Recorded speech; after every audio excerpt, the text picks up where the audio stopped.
Under the blistering noon sun, a tower of choking smoke rises from a burning tire depot. A baby crawls over melting asphalt, heading toward the fire. Among the debris, a German Shepherd pup shivers, trapped, too weak to bark.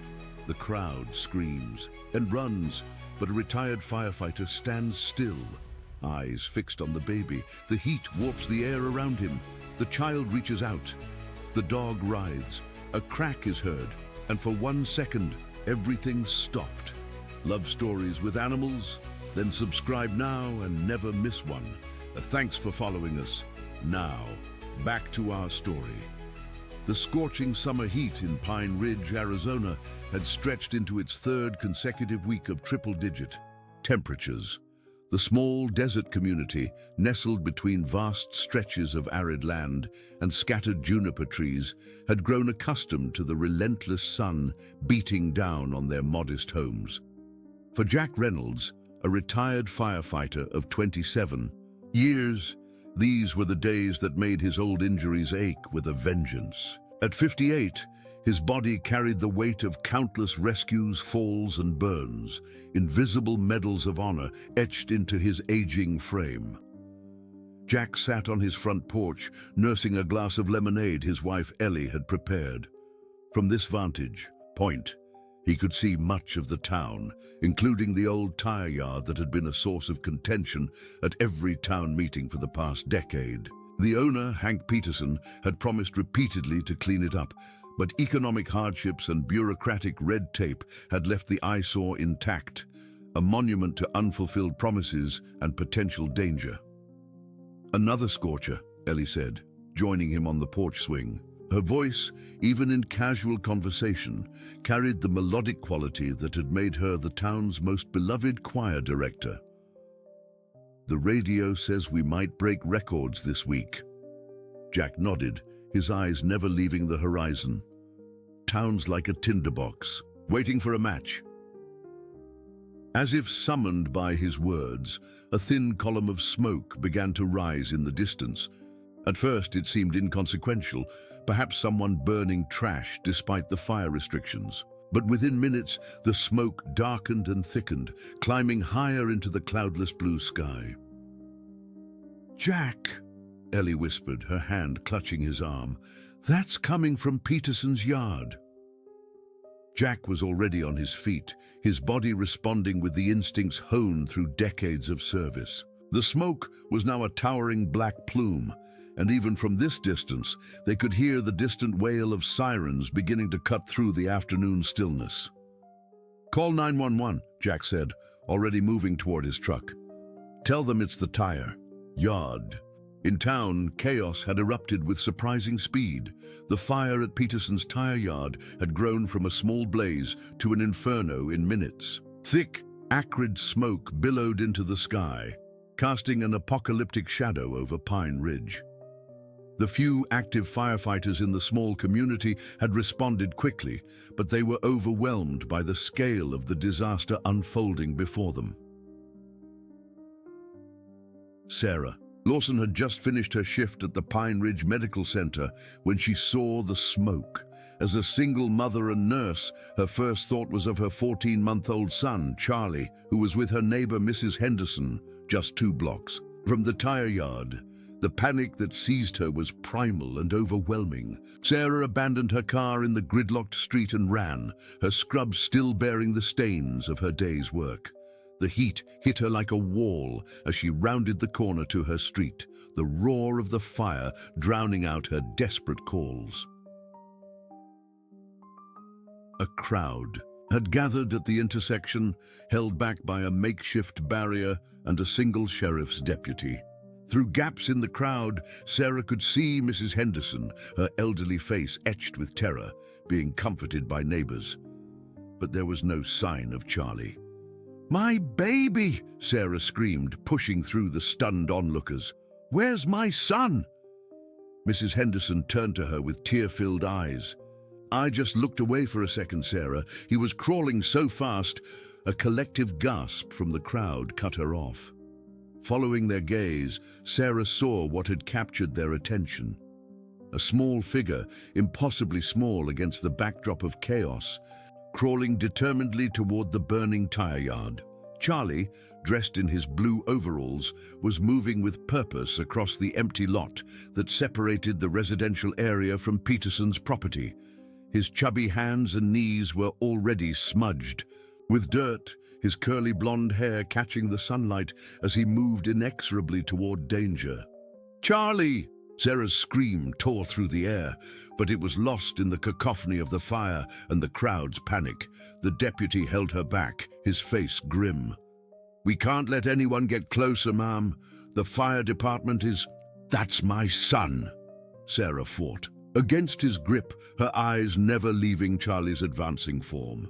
It was then that everyone noticed what had escaped their attention before. The reason for Charlie's determined journey. Near the edge of the burning tires, trapped beneath a fallen section of chain-link fence, was a small German Shepherd puppy. The animal's desperate yelps were barely audible over the roar of the flames, but somehow Charlie had heard them. The connection between the baby and the puppy was instantaneous and profound. Charlie, too young to understand danger, was responding to the distress of another living being with pure, uncomplicated compassion. Jack arrived at the scene just as the crowd's attention focused on Charlie. He pushed his way through, his old firefighter's badge still commanding respect. When he saw the baby crawling toward the flames, something shifted inside him, a reawakening of purpose that had been dormant since his retirement. "Who's the incident commander?"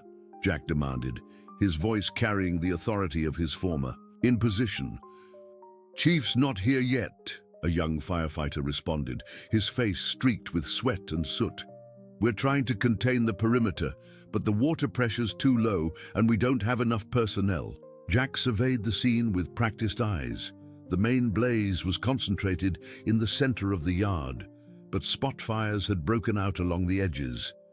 The chain-link fence had partially collapsed in several places, including where the puppy was trapped. Charlie was now less than 20 yards from the nearest flames, and the wind was shifting unpredictably. "There's a baby out there," Jack said, pointing, "and a puppy trapped by the fence." The young firefighter followed his gaze and blanched. "Jesus, we don't have the manpower to—" "Then we make do with what we have," Jack interrupted. He turned to the crowd, spotting a tall young man who seemed less panicked than the others. "You, what's your name?" "Mike." "Mike Bennett," the man answered, stepping forward. "Mike, I need volunteers, 5 strong people who can follow instructions. We're going to form a human chain and get that baby and puppy out." As Mike began organizing the volunteers, Ellie arrived, breathless from running. She took in the scene with a singer's trained eye for detail, then did something unexpected. She began to sing. Her clear, powerful voice rose above the chaos, a haunting melody that seemed to pierce through the panic like a shaft of light. The effect was immediate. The crowd calmed, the volunteers straightened, and even Charlie paused in his crawling, turning his head toward the sound. In that moment of respite, Jack saw his opportunity. "Now," he said to his makeshift rescue team, "stay low, move fast, and follow my lead." As they advanced toward Charlie and the trapped puppy, Jack felt a sense of purpose flooding back into his veins. The heat was oppressive, the smoke stinging his eyes and burning his lungs. But for the first time since hanging up his uniform, he felt truly alive. The baby looked up at their approach, his innocent blue eyes reflecting the dancing flames. Behind him, the German Shepherd puppy whimpered, its small body trembling with fear. The connection between them was palpable. 2 vulnerable souls drawn together in a moment of crisis. Jack reached Charlie first, scooping the baby into his arms. The child didn't protest, instead pointing insistently at the puppy, as if to say, "Not without my friend." "I know, buddy," Jack said, his voice gentle despite the urgency of their situation. "We're getting both of you out." As Mike and the The volunteers worked to free the trapped puppy. Jack cradled Charlie against his chest, shielding him from the worst of the heat and smoke. The baby's trust was absolute, his tiny hand curling around Jack's finger with surprising strength. In that moment, as flames danced around them and Ellie's song continued to float above the chaos, Jack recognized something he had been missing. Since retirement, the pure, uncomplicated purpose of saving lives. And somehow, impossibly, it had taken this fearless child to remind him of that purpose. The reunion between Sarah and Charlie was a moment of raw emotion that silenced even the roaring flames. As Jack handed the baby to his mother, her tears of relief fell onto Charlie's soot-smudged cheeks. The child, seemingly unaware of the danger he had just escaped, reached back toward the rescued German Shepherd puppy, now cradled in Mike Bennett's arms. "Thank you," Sarah whispered to Jack, her voice breaking. "I don't know how to—" "He's a brave little guy," Jack interrupted, uncomfortable with gratitude. "Got a heart bigger than most grown men I know." The fire department had finally gained control of the main blaze, though the tire yard would continue to smolder for days. As the immediate danger subsided, the crowd began to disperse, leaving behind a small group gathered around the rescued puppy. "Poor thing's dehydrated and has some minor burns," Mike said, gently examining the trembling animal. "She needs a vet." "I'll take her," Jack offered, surprising himself. Something about the puppy's resilience resonated with him. "Ellie and I know Dr. Winters well. He'll see her even after hours." The adrenaline of the rescue faded. Jack felt the familiar ache in his bad knee and the tightness in his chest that had forced his early retirement. 3 years ago, a warehouse fire had nearly claimed his life, leaving him with diminished lung capacity and a knee that never quite healed properly. The department had given him a gold watch, a pension, and instructions to take it easy. But easy had never been Jack's style.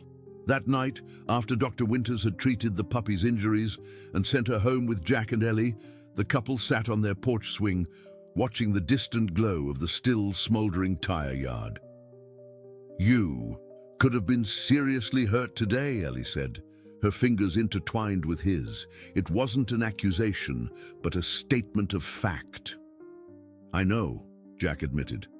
"But for the first time since the warehouse, I felt like myself again." Ellie nodded, understanding the void that retirement had created in her husband's life. "That baby, Charlie, he reminded you of someone, didn't he?"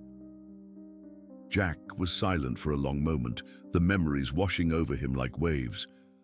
"Tommy," he finally said, naming the son they had never gotten to raise. He would have been 35 this year. Their son had been born with a congenital heart defect that the doctors had deemed incompatible with life. They had held him for 6 precious hours before he slipped away. The grief had nearly broken them, but somehow they had found the strength to continue, to build a life filled with purpose and service to others. "I think Tommy would have been proud of his old man today," Ellie said softly, resting her head on Jack's shoulder. The puppy, whom they had temporarily named Luna because of her silver-grey coat that seemed to glow in the moonlight, whimpered in her sleep from the makeshift bed they had created near the porch swing. Her small body twitched as she dreamed, perhaps reliving her ordeal or chasing imaginary squirrels in safer places. "What do you think will happen to her?" Ellie asked. "Sarah mentioned that Charlie seemed pretty attached," Jack said. "Maybe they'll adopt her once she's healed up." But even as he said it, Jack felt an unexpected connection to the small creature who had, like him, survived against the odds. The next morning, Jack awoke to find Luna gone from her bed. Panic surged through him until he heard Ellie's gentle laughter from the kitchen. Following the sound, he found his wife sitting at the table, watching as Luna tentatively explored her new surroundings, her bandaged paws moving carefully across the linoleum floor. "She's a fighter," Ellie observed, Dr. Winters thought she might not walk properly for weeks, but look at her. Jack knelt down, ignoring the protest from his knee, and extended his hand. Luna approached cautiously, sniffed his fingers, then pressed her head against his palm. With a trust that tightened his throat, "We should see how Sarah and Charlie are doing," Jack suggested, rising slowly. "Make sure they're okay after yesterday." The Lawson home was a modest single-story house with a small yard surrounded by a picket fence that had seen better days. As Jack and Ellie approached, carrying Luna in a soft blanket, they heard the unmistakable sound of a child's laughter coming from the open windows. Sarah answered the door with Charlie balanced on her hip. The baby's face lit up at the sight of Luna, his small hands reaching eagerly toward the puppy. "Please, come in," Sarah said, stepping aside. "Charlie's been asking for his pup all morning. Well, in his way. He doesn't have many words yet, but he's been making the most adorable barking sounds." The interior of the house reflected the challenges of single parenthood. Toys scattered across the living room floor, a basket of unfolded laundry on the couch, and children's books stacked haphazardly on every surface. But there was also warmth in the family photos lining the walls and the colorful artwork taped to the refrigerator. "How's he doing?" Jack asked as they settled in the living room, placing Luna gently on the floor. Charlie immediately wiggled down from his mother's arms and crawled toward the puppy with surprising speed. "The doctor checked him over yesterday. Not a scratch on him, thankfully," Sarah replied, watching her son with a mixture of pride and lingering fear. "They say children that young don't really understand danger, but I swear, Jack, he knew exactly what he was doing. He heard that puppy crying and just went to her." As they watched, Charlie and Luna engaged in a careful dance of introduction.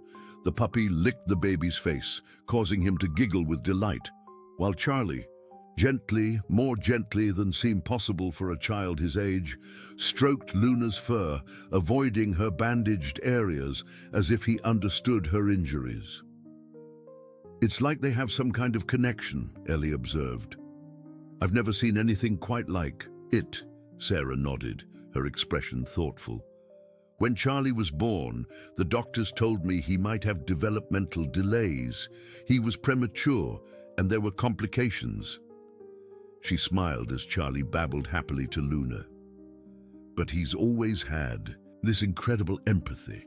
Sometimes I think he understands more than adults do."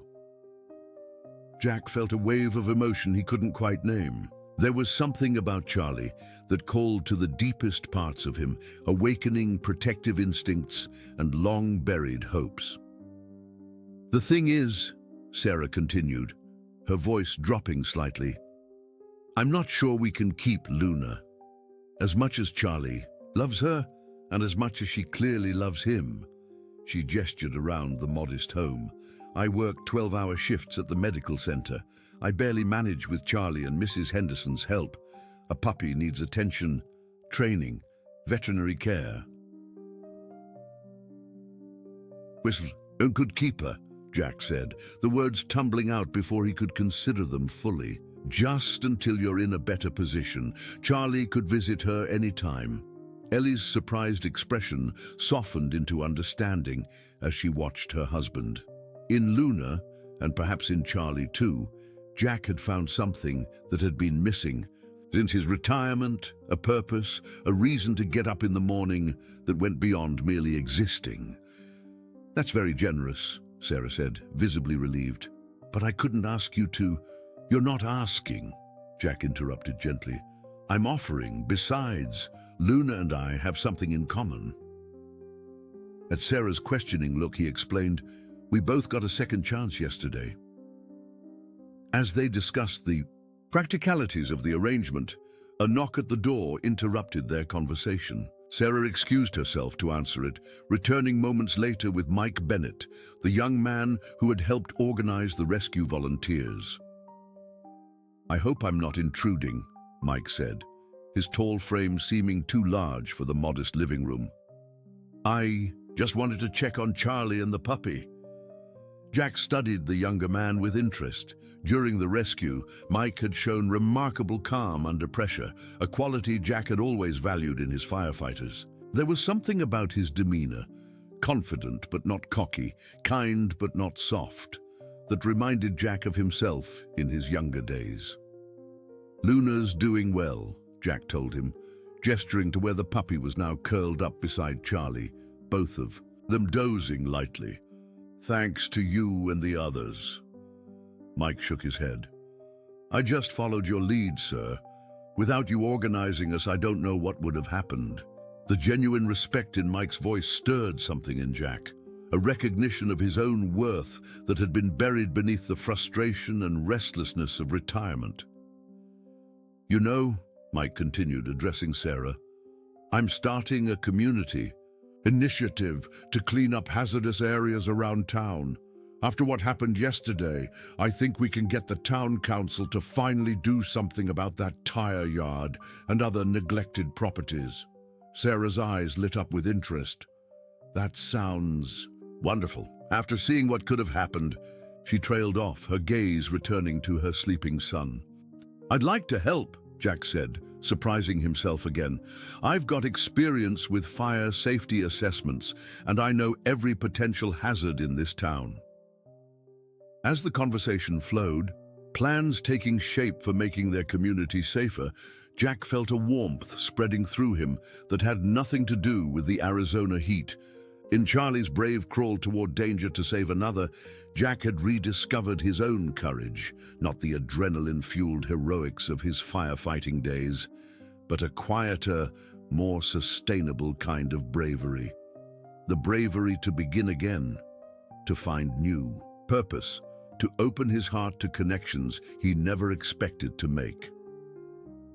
When he and Ellie finally left Sarah's house, Luna temporarily returning with them until they could set up a proper schedule of care and visits, Jack found himself looking at Pine Ridge with new eyes. The town wasn't just a place where he had once served and now merely existed.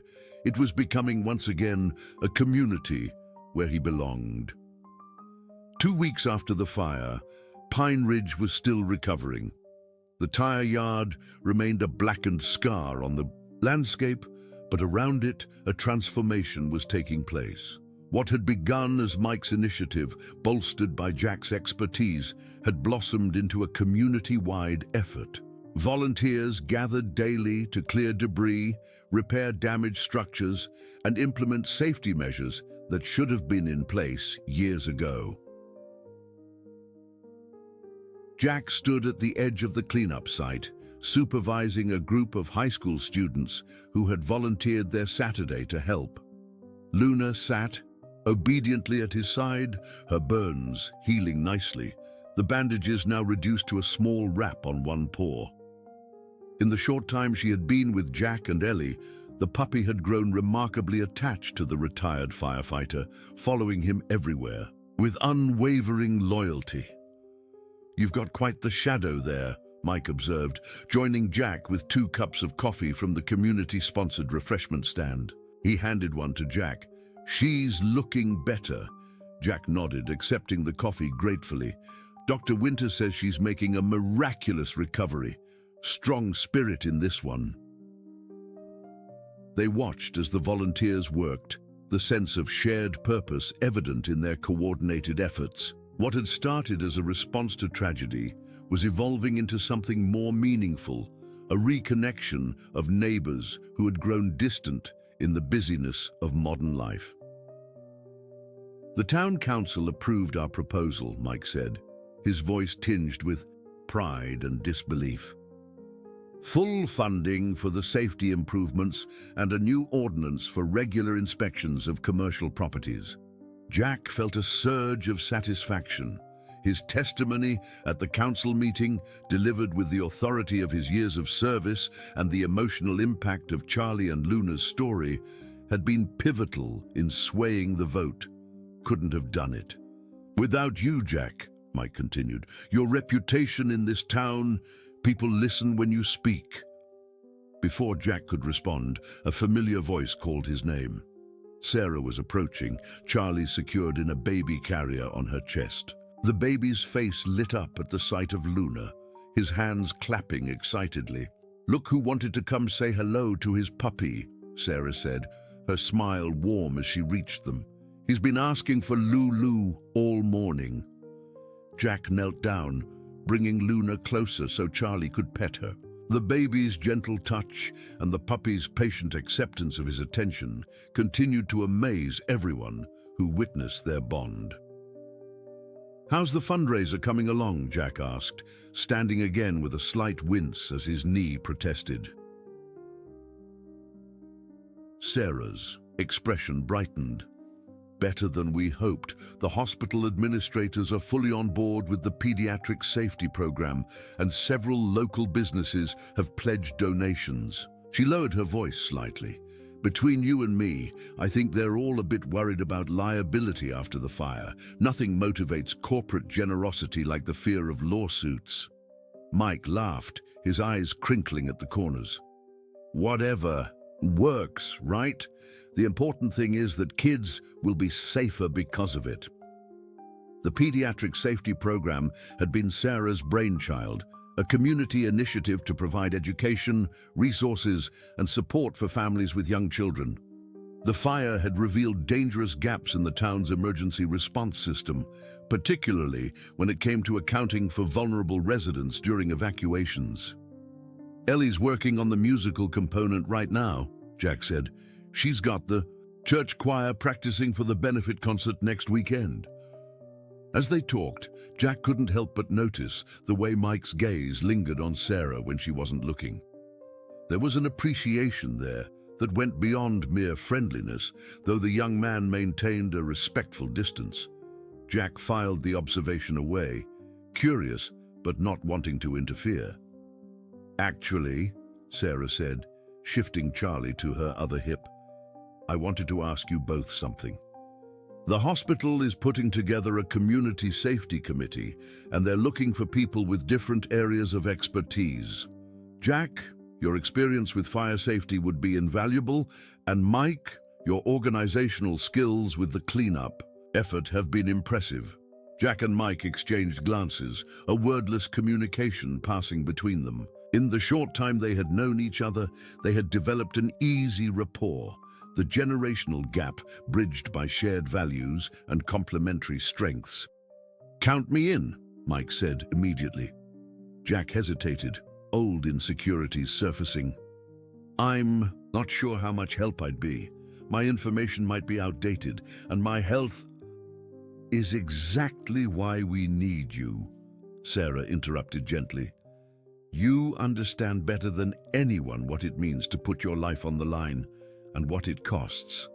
That perspective is essential." Her words struck a chord in Jack. Since his retirement, he had viewed his injuries as weaknesses, signs of failure. But Sarah was suggesting they gave him insight that others lacked, that his struggles had value. "I'll think about it," he promised. Not ready to commit, but no longer dismissing the possibility outright. As they continued their conversation, a commotion from the cleanup site drew their attention. One of the volunteers had uncovered something beneath a pile of debris, a metal box, its surface scorched but intact. "What is it?" Sarah asked as Mike jogged over to investigate. The volunteer handed the box to Mike, who brought it back to where Jack and Sarah waited.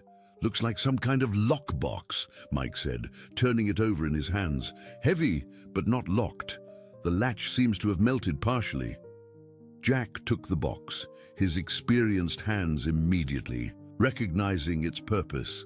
"It's an old-style document safe, fire-resistant, not fireproof. We used to find these in house fires all the time."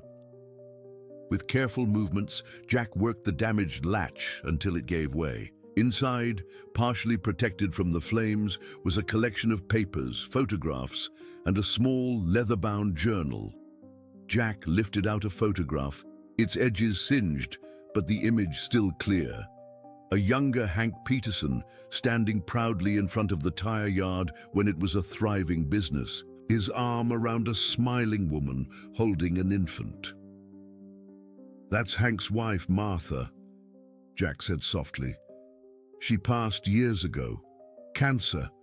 Their daughter moved away after high school. California, I think.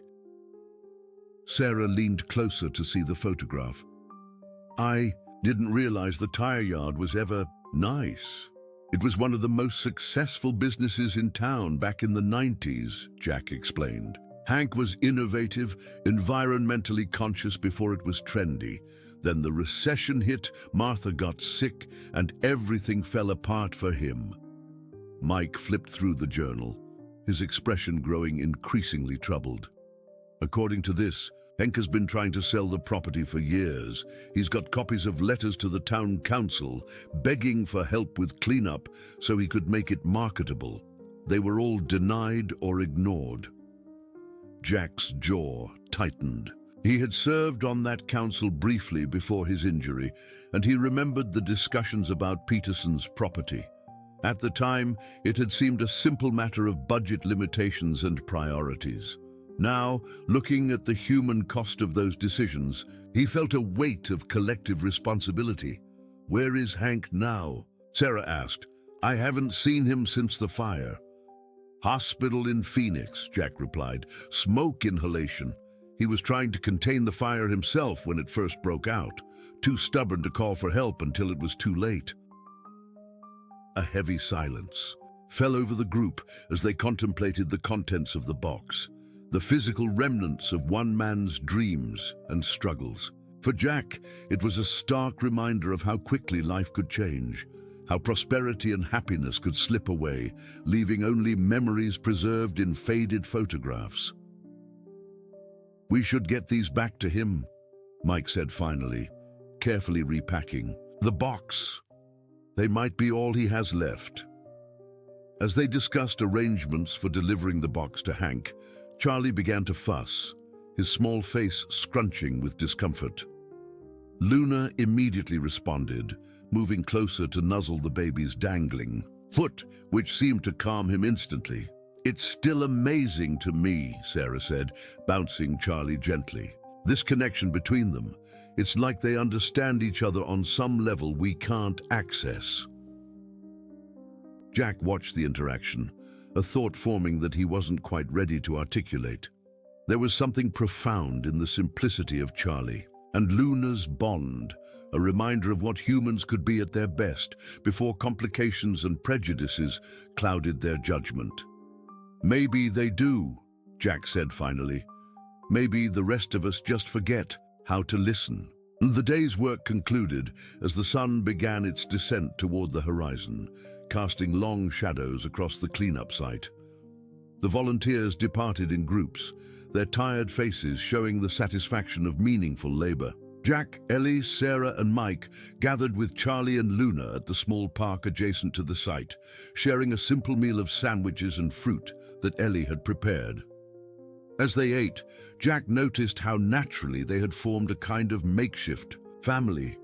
Ellie entertaining Charlie with silly songs, Mike and Sarah discussing plans for the safety committee, Luna moving between them all, accepting treats and affection with equal enthusiasm. There was an ease to their interaction that belied how recently they had come into each other's lives. "I've been thinking," Ellie said during a lull in the conversation, "about the benefit concert. We need something special, something that really captures what happened here and what we're trying to build." "You'll come up with something perfect," Jack assured her, familiar with his wife's creative process. "You always do." Ellie shook her head, her eyes thoughtful as she watched Charlie playing with Luna. "Not me this time. I think this calls for a community effort, something we create together." Mike nodded enthusiastically. "I like that idea. Something that everyone can contribute to, regardless of musical ability." "A community chorus," Sarah suggested, warming to the concept. "Not just the church choir, but anyone who wants to participate. Children, seniors, everyone." As they brainstormed, building on each other's ideas, Jack felt a sense of rightness settle over him. This was what Pine Ridge had been missing, not just better safety measures or cleaner properties, but a renewed sense of connection, of shared purpose. The light was fading when they finally packed up to leave. As Jack secured Luna's leash, he noticed Charlie watching him with unusual intensity.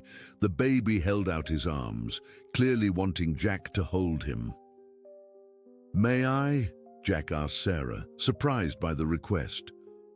"Of course," she replied, transferring Charlie to Jack's arms with practiced ease. The weight of the child against his chest stirred memories both painful and precious. Charlie reached up to pat Jack's cheek with a small, warm hand, his innocent eyes filled with complete trust. In that moment, Jack felt something he had thought long buried, a paternal tenderness that transcended biology, a connection that needed no explanation or justification. "Thank you, buddy," Jack whispered, his voice rough with emotion. As they walked back toward their respective homes, the first stars appearing in the darkening sky, Jack realized that the fire that had nearly destroyed their community had also ignited something new, a spark of possibility, a chance for renewal that went beyond buildings and ordinances to touch the very heart of what made Pine Ridge home. And somehow, improbably, a retired firefighter with a damaged body and a healing heart, a single mother striving to build a safe world for her uniquely empathetic son, a young community organizer with vision and energy, and a former choir director with a voice that could calm the most chaotic moments, had found themselves at the center of that renewal. The week leading up to the benefit concert was marked by unexpected challenges. Heavy monsoon rains, a rarity, in Pine Ridge had caused localized flooding in parts of town, including the community center where the event was scheduled to take place. The safety committee, with Jack and Mike at the helm, had pivoted quickly, relocating the concert to the high school gymnasium and helping affected residents secure temporary accommodations. Jack stood in the gymnasium, surveying the transformed space. Volunteers had worked tirelessly to create a proper venue, hanging donated fabric to improve the acoustics and setting up chairs borrowed from churches and businesses throughout town. Ellie moved among the community chorus members, making last-minute adjustments to their positioning and offering words of encouragement to nervous performers.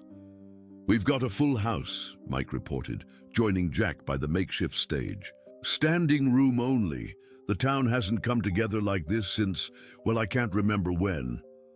Jack nodded, noting the diverse crowd filing into the gymnasium, families with young children, elderly couples supporting each other as they found their seats, teenagers who would normally avoid such community events. The fire and subsequent cleanup efforts had awakened something in Pine Ridge, a recognition that their community was more than just a collection of houses and businesses, sharing the same zip code.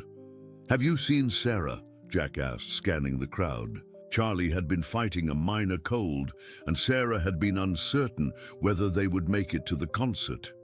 "Just arrived," Mike said, a subtle shift in his tone catching Jack's attention. "Back entrance with Charlie and Mrs. Henderson."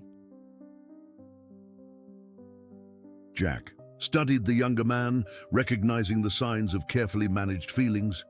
"You should go help them find seats," he suggested casually. "The front rows are filling up fast." Mike hesitated, then nodded. "Good idea. Save me a spot backstage. Ellie wants me to introduce the community chorus segment." As Mike made his way through the crowd, Jack noticed Luna sitting alertly by the side entrance where Sarah would enter.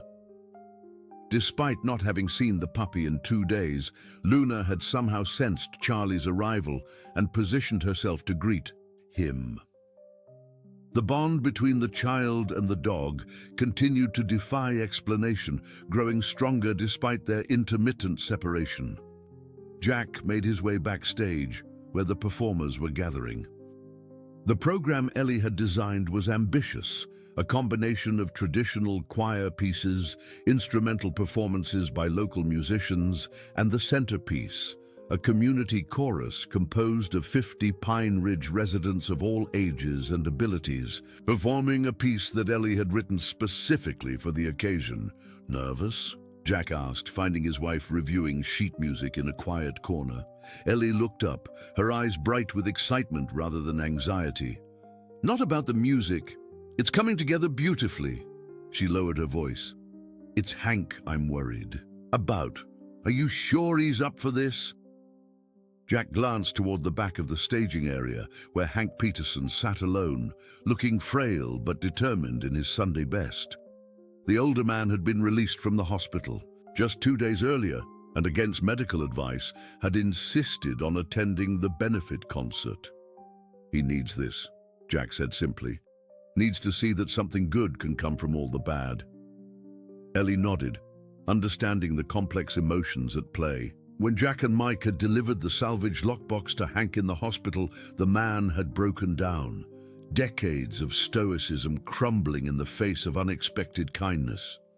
The photographs and journals were concrete reminders of a time when he had been respected in the community, when his life had held promise and purpose. "We're giving him back more than just memories," Ellie said, squeezing Jack's hand. "We're giving him back his place in Pine Ridge." The concert began with the church choir performing traditional hymns that spoke of resilience and community. From his position backstage, Jack could see Sarah sitting in the front row, Charlie on her lap, with Mike beside them. Luna had somehow managed to sneak into the gymnasium and lay quietly at Sarah's feet, her eyes never leaving Charlie. When it came time for Hank's segment, Jack moved to the older man's side, offering silent support. They had prepared for this moment carefully, aware of both Hank's physical limitations and the emotional weight of what they were about to share. Mike stepped to the microphone, his confident voice filling the gymnasium. "Many of you know Hank Peterson as the owner of the tire yard where the fire started. What you might not know is that Hank has been a part of Pine Ridge for over 60 years, and in that time, he's collected stories about our town that might otherwise be lost." A murmur went through the audience as Hank, supported by Jack, made his way to the center of the stage. When he spoke, his voice was raspy from smoke damage, but clear with purpose. "I was born in this town in 1942, Hank began, saw it change. From a mining outpost to what it is today. Made my share of mistakes along the way, including letting that tire yard become a hazard." He paused, clearing his throat. "But Pine Ridge has always been about second chances. My late wife Martha used to say that the measure of a community isn't how it thrives in good times, but how it comes together when things fall apart." As Hank shared stories from Pine Ridge's history, tales of other disasters overcome, of neighbors helping neighbors through droughts and economic downturns, Ellie's choir positioned themselves quietly behind him. When he finished speaking, they began to sing softly, a melody that evoked the desert landscape and the resilience of those who called it home.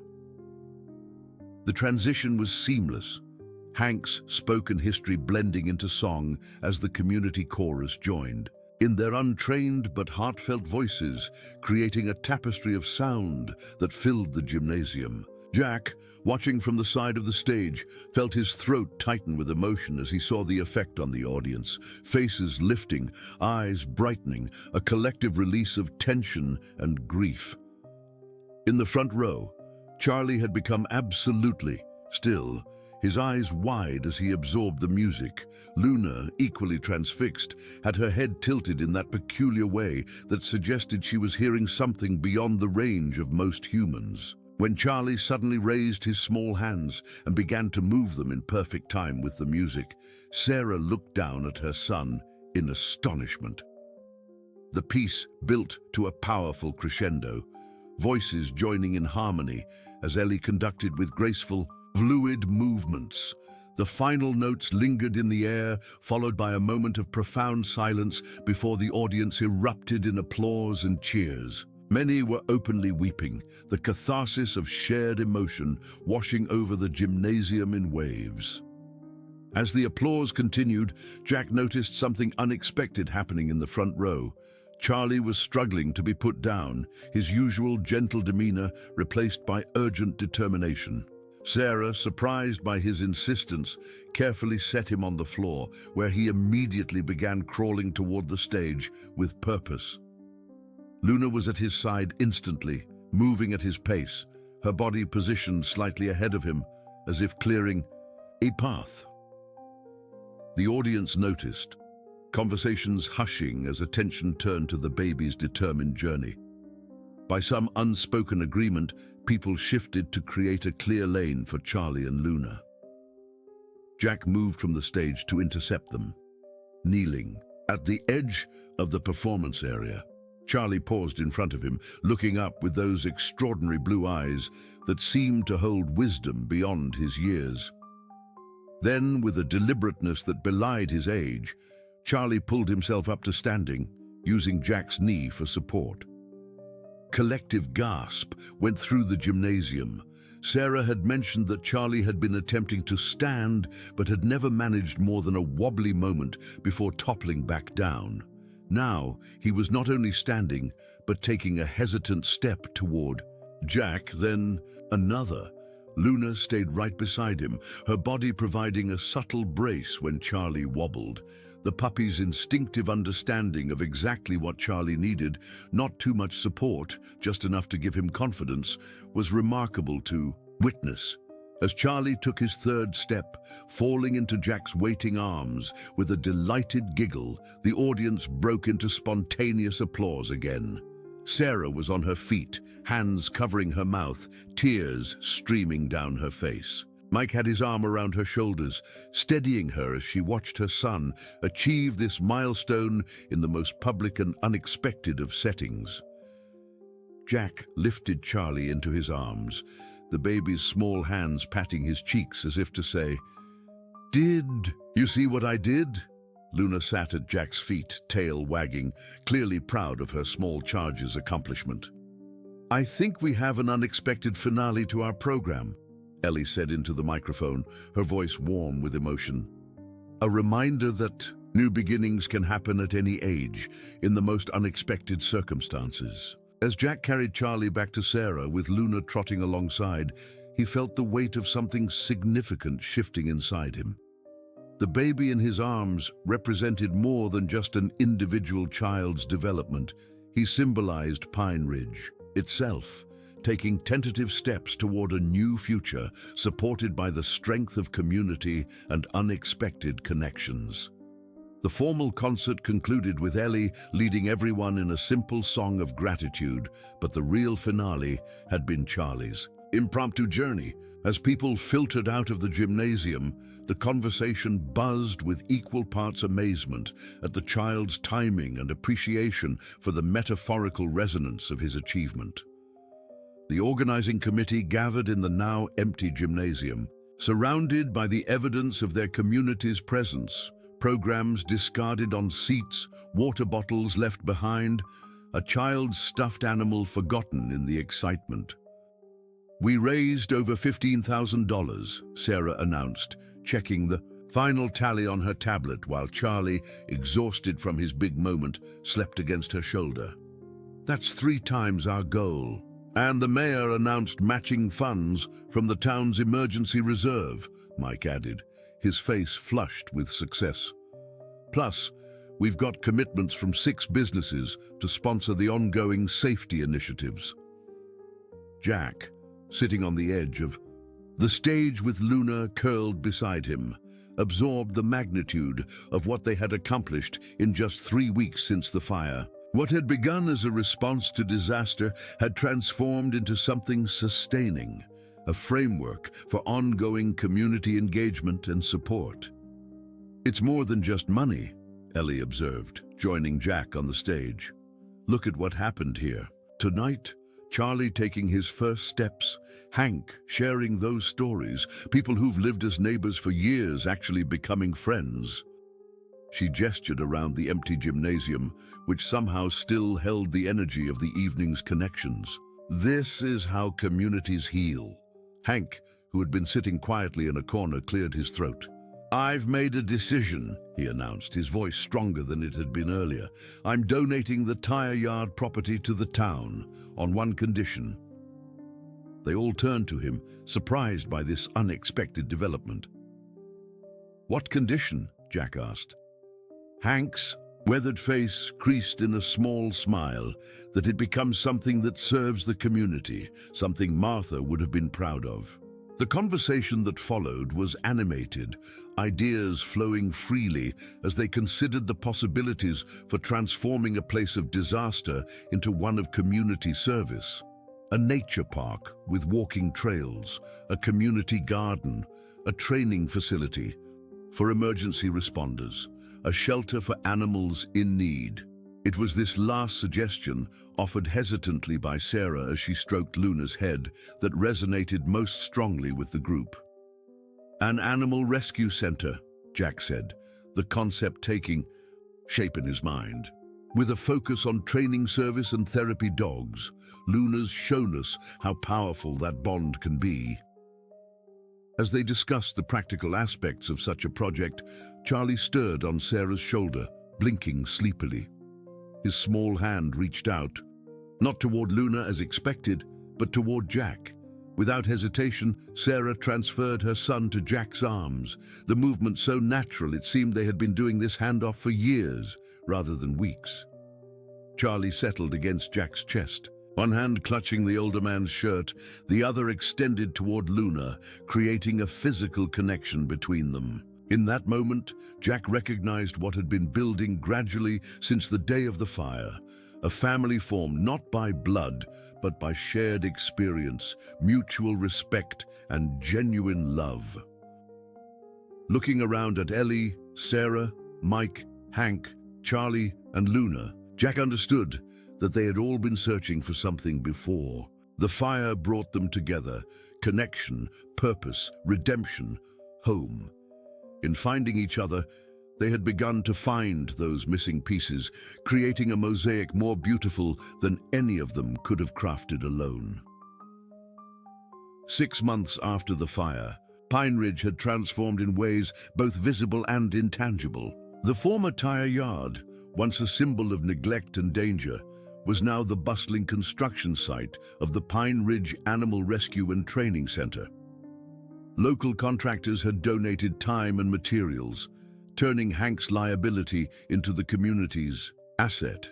Jack stood at the edge of the property, reviewing blueprints with Mike as volunteers worked on the foundation for what would become the main building. Luna, now fully grown into her role as the center's unofficial mascot, patrolled the perimeter, occasionally stopping to accept affection from workers or to check on the progress of particular tasks. The county inspector approved the revised plans, Mike said, pointing to modifications they'd made to accommodate additional training space. "We're cleared to proceed with the kennels and rehabilitation area." Jack nodded, satisfaction warming him despite the December chill. What had begun as a simple idea had evolved into an ambitious project with multiple components: a shelter for abandoned and injured animals, a training facility for service and therapy dogs, and an education center focused on responsible pet ownership and emergency preparedness. "Sarah called earlier," Jack told Mike, noticing how the younger man's expression brightened at the mention of her name. "She's finalizing the partnership agreement with the hospital. They're committing to using our therapy dogs in the pediatric ward and the senior care facility." The relationship between Mike and Sarah had developed gradually over the past months, moving from professional collaboration to friendship to something deeper. Jack had watched with approval, noting how Mike had earned Charlie's trust before ever pursuing anything romantic with Sarah, a testament to the younger man's character and patience. "Speaking of Sarah," Mike said, glancing at his watch, "I should pick her and Charlie up for the council meeting. You and Ellie still coming?" "Wouldn't miss it," Jack assured him. "Ellie's been practicing her presentation all week." The town council was voting that evening on a comprehensive safety initiative that would institutionalize many of the volunteer efforts that had sprung up after the fire. If approved, it would establish a permanent community safety committee, fund regular training for residents, and create a neighborhood watch program designed to identify potential hazards before they became emergencies.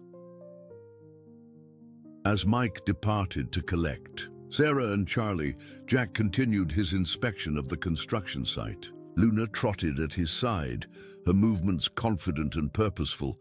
Dr. Winters had been amazed by her recovery, declaring her one of the most resilient animals he'd ever treated. Now she was not only healthy, but had revealed an extraordinary aptitude for sensing when someone, human or animal, was in distress.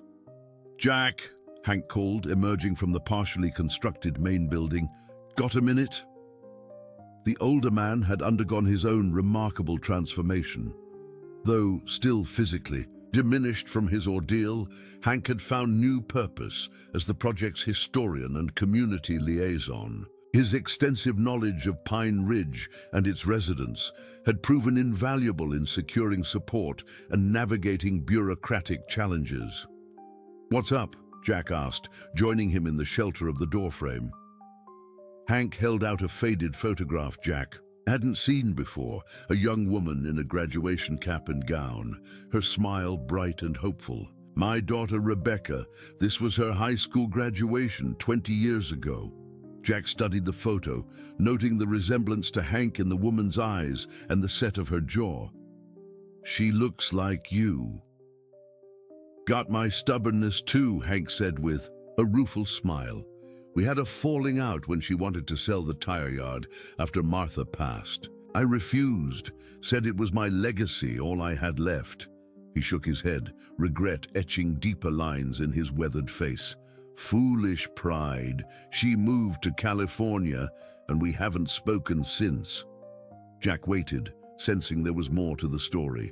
"I found her," Hank continued, his voice roughening with emotion. "Online, through one of those social media sites the library helped me sign up for. She's a veterinarian in San Diego, married, 2 kids. He tapped the construction plans rolled under Jack's arm. "When I told her about this place, what we're building here, she's coming home, Jack, for Christmas, bringing her whole family." The joy and anxiety in Hank's voice touched something deep in Jack's heart. "That's wonderful news, Hank." "There's more," Hank said, lowering his voice though. "There was no one nearby to overhear. Rebecca's specialty is rehabilitation of traumatized animals, particularly those rescued from disaster areas. When I told her about Luna and what we're trying to build here," he paused, composing himself. "She's considering relocating her practice to Pine Ridge, becoming the center's veterinary director. The potential impact of such expertise couldn't be overstated. What they had been building on passion and community spirit could evolve into something with professional standards and expanded reach. "Does Sarah know?" Jack asked, thinking of how the young nurse had thrown herself into the project, becoming its most vocal advocate within the medical community. "Not yet," Hank replied. "Wanted to tell you first, since none of this would be happening without you. That day you and Mike brought me that box in the hospital. It was the first kindness I'd been shown in years. Made me realize I still had something to contribute, something to live for." Jack clasped the older man's shoulder, wordlessly acknowledging the depth of what was being shared. In his years as a firefighter, Jack had saved many lives. But what was happening now felt different. Not just preserving life, but enriching it, creating connections that would outlast any individual.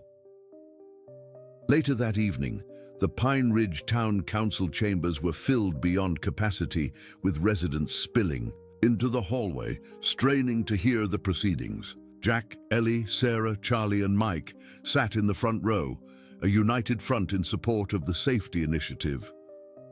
Charlie, now 18 months old and walking with increasing confidence, sat on Jack's lap, contentedly playing with a small toy fire truck, a gift from the fire department that had become his constant companion.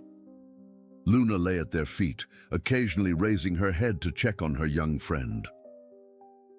When Ellie was called to present the safety initiative, she rose with the poise and presence that had made her such an effective choir director.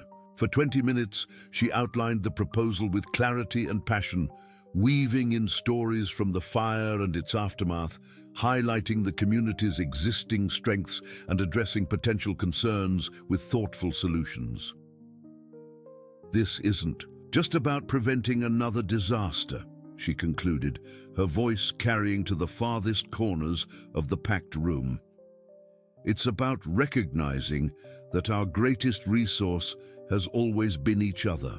The fire taught us that in the most painful way possible, but we don't need another tragedy to remind us of what matters most."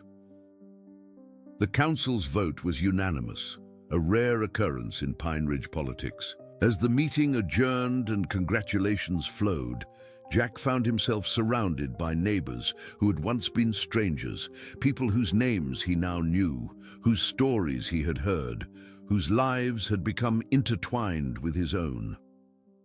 Sarah made her way to his side, taking Charlie from his arms with a grateful smile.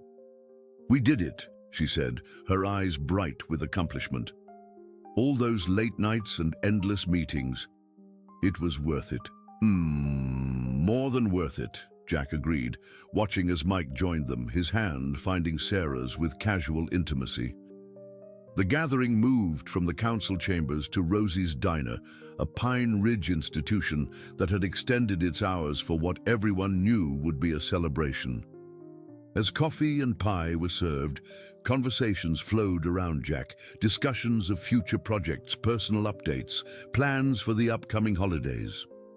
Luna moved among the tables, receiving affection and treats, her presence a constant reminder of where this journey had begun. Jack stepped outside for a moment, needing a break from the noise and warmth. The December night was clear and cold, stars sharp against the black sky. From this vantage point, he could see much of Pine Ridge spread out before him, the twinkling lights of homes, the town square with its festive decorations, and in the distance, the outline of the construction site that would become the Animal Rescue Center. "Penny for your thoughts," Ellie said, joining him with a steaming cup of coffee in each hand. She passed one to Jack, their fingers brushing in the familiar exchange. "Just taking it all in," Jack replied, wrapping an arm around his wife's shoulders. 6 months ago, I was sitting on our porch feeling useless, wondering what the hell I was supposed to do with the rest of my life. Ellie leaned into him, her warmth a counterpoint to the crisp night air. "And now?" Jack considered the question, the answer crystallizing with surprising clarity. "Now I understand that retirement wasn't the end of my service, just a different beginning. The work we're doing now might not have the adrenaline rush of running into burning buildings, but it matters just as much, maybe more." The diner door opened, spilling light and laughter onto the sidewalk as Charlie toddled out, supported by Sarah and Mike. The little boy spotted Jack and Ellie immediately, his face lighting up as he made his determined way toward them. Luna was right behind him, her protective instincts never wavering. "Jack! Jack!" Charlie called, using his recently acquired nickname for the man who had become such a significant presence in his life. He held up his arms, the universal signal of a child wanting to be lifted. Jack complied, swinging Charlie up with practiced ease despite the twinge in his back. The pain was a small price to pay for the joy that flooded him, as Charlie settled against his chest, small fingers playing with the buttons on Jack's shirt. "He insisted on saying goodnight before we head home," Sarah explained, her expression softening as she watched the interaction.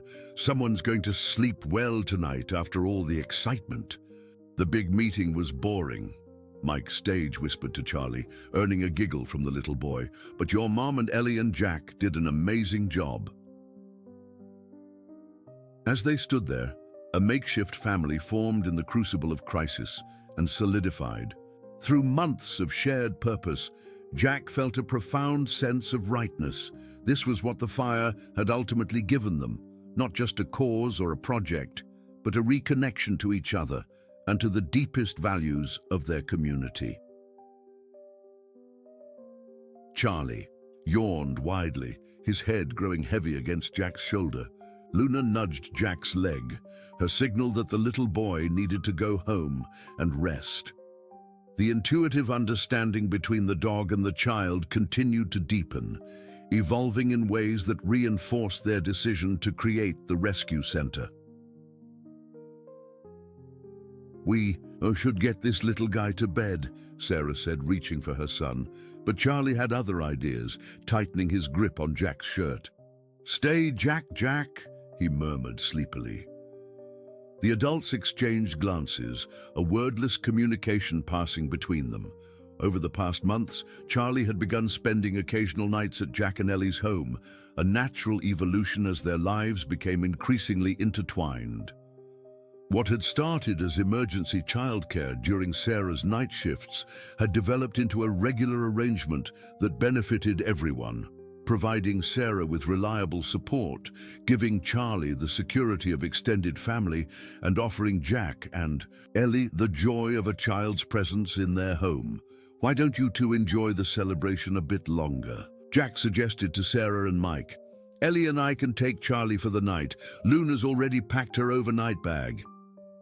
He nodded toward the dog, who had picked up Charlie's favorite stuffed animal in her mouth, ready to accompany them home. Sarah hesitated only briefly before nodding.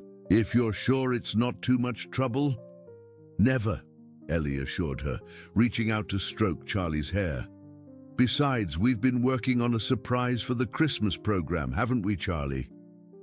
The little boy nodded drowsily, his eyes already closing. Mike placed a gentle hand on Sarah's back, the gesture both supportive and subtly encouraging. "I'd love to show you the latest designs for the education center," he said. "They just came in today."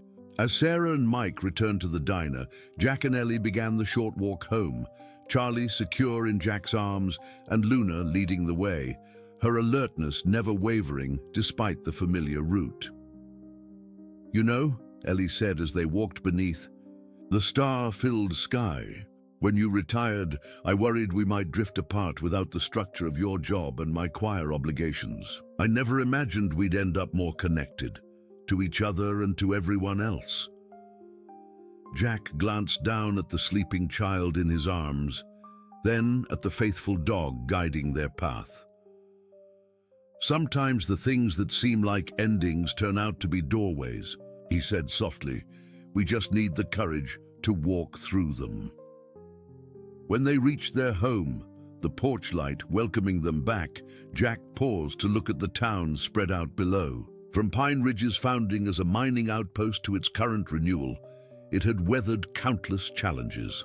The fire had been just one more trial in its long history, but the response, the coming together, the rebuilding, the reimagining of what community could mean, that was what would be remembered.